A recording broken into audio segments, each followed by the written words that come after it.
Good morning, everyone. So currently, I'm making this video as a response to my Carlos video to explain why the Dead of Our Life community like has like an aversion to moving fan service from the franchise. Now, it is true that the fan service got more intense during Dead of Our Life 5, but you also have to understand that fan service has always been a part of the DOA franchise ever since the first game. Now, I believe the best way for anybody who's getting into the Dead or Alive franchise is to play DOA 4. Like, that's the best game to explain why people actively love this franchise. Like, after playing that game, individuals are going to understand that the reason why people love the combat and the idea that the game brought forward was from DOA 4. Itagaki was a mastermind in creating the perfect way to feel like a world was living while you were fighting your opponent within that 3D space. And the innovations he made on the Xbox 360 has to be one of the most impressive things here any company in any fighting game space has done to date.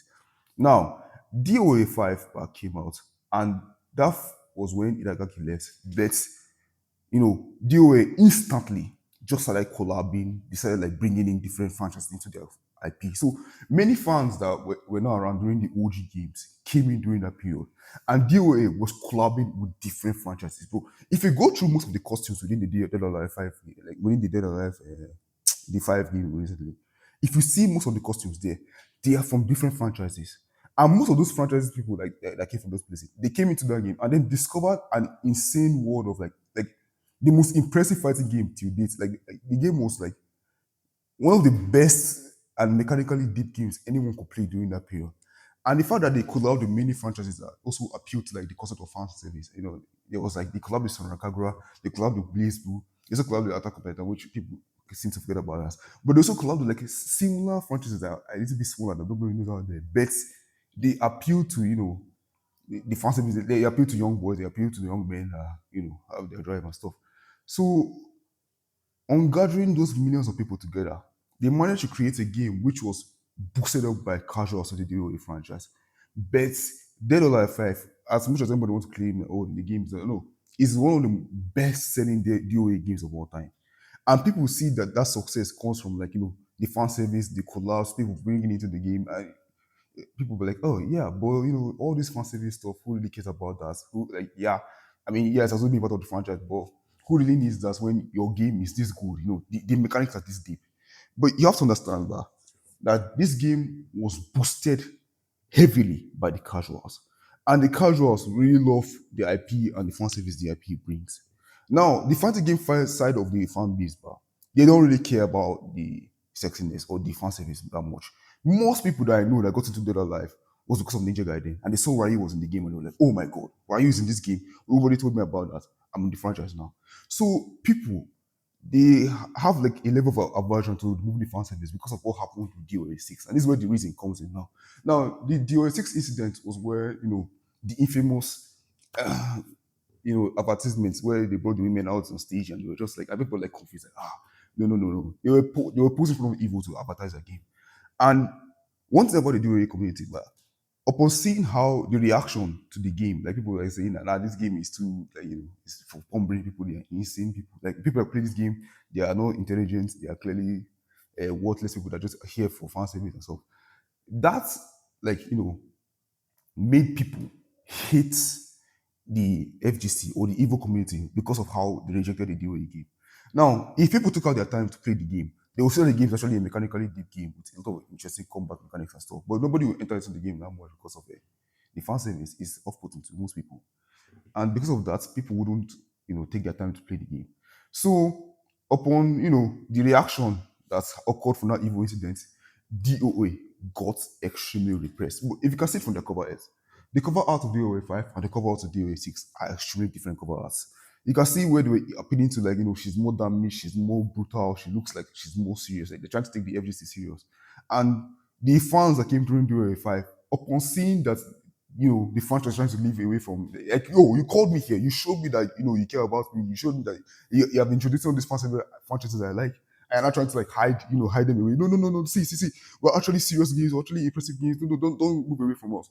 Those guys that came during that DOA 5 period. I'm sorry for my language, but like those guys that came within that period of DOA 5's boom, they now hate or despise the fans or the evil community that made the way get suppressed or like move away from like the series identity or how will I put it?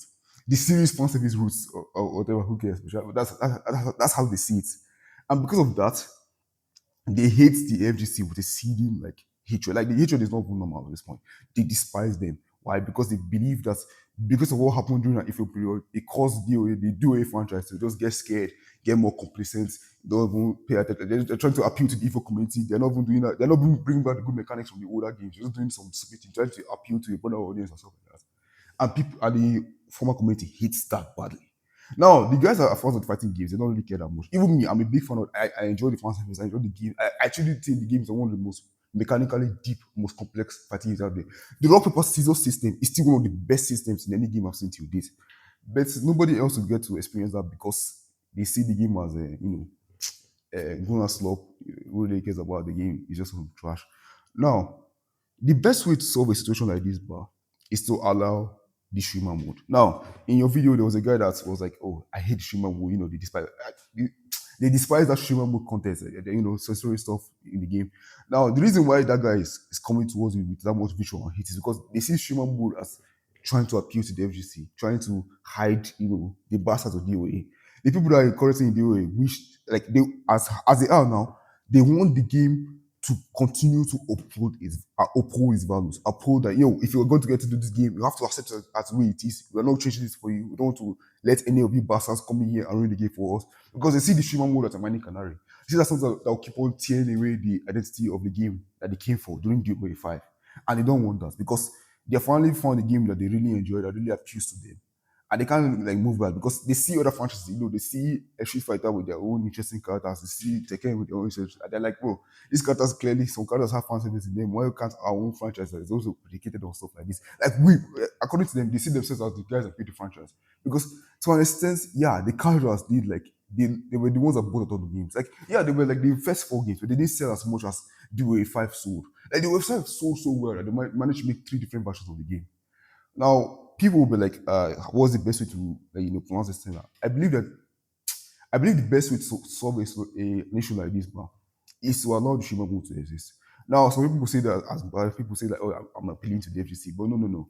The FGC is important to the DOA community. Streamers also are important to the game. I want the franchise to grow because it's one of the most mechanically deep fighting games out there.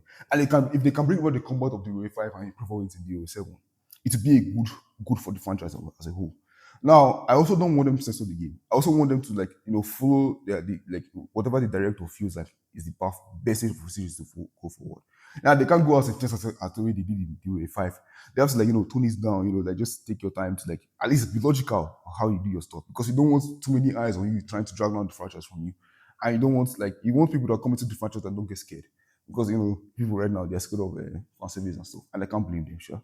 So the best way to solve it is just to come to a decent middle ground. Now I understand that people that are newcomers to the franchise, they're like, this franchise is anywhere. But I believe the best way to understand DOA is to play DOA 4. Because that was the last game that Hidegaki took his time to create his insane mechanics for. And you cannot see this franchise, there was something different about it during this period. So I hope that you can take your time to stream the games. Just stream DOA 4 in your and just try playing the arcade ladder. Try fighting against the spawners in the game. Just test out the mechanics and the combat. I know the game is not easily sold right now, but you can always emulate it. Don't worry, Xbox won't call for you. They don't need to know. So I hope you enjoy the franchise as you go forward. Until next time, good night.